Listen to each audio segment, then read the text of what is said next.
मतलब मान लीजिए ये जो चौक है इसको मैंने तोड़ा, तो ये जो वृत्ताकार इलाका आपको दिख रहा है इसका क्षेत्रफल को हम अनुप्रस्थ काट बोलेंगे। किसी भी डाल को एकदम खड़ा खड़ा लंबवत काट दीजिए तो जो गोल सा हिस्सा दिखेगा उसको हम अनुप्रस्थ काट बोलते हैं।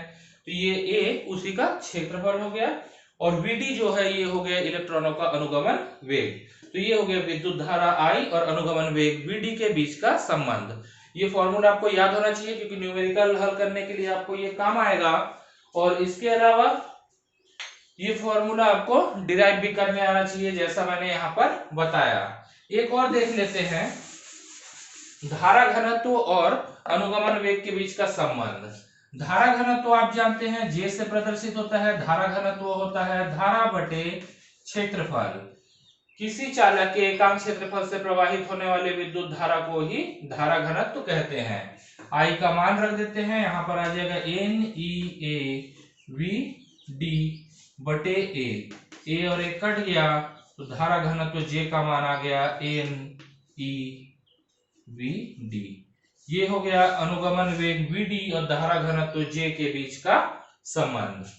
तो मेरे ख्याल से ये टॉपिक आपको क्लियर हो गया होगा। कुछ डाउट होगा तो आप मेरे को कमेंट कर सकते हैं, कमेंट में ही मैं आपके डाउट क्लियर करने का पूरा प्रयास करूंगा। अगर ये लेक्चर आपको अच्छा लगा हो कुछ उपयोगी है आपके लिए लेक्चर, तो एक लाइक जरूर प्रेस कीजिएगा। Thank you.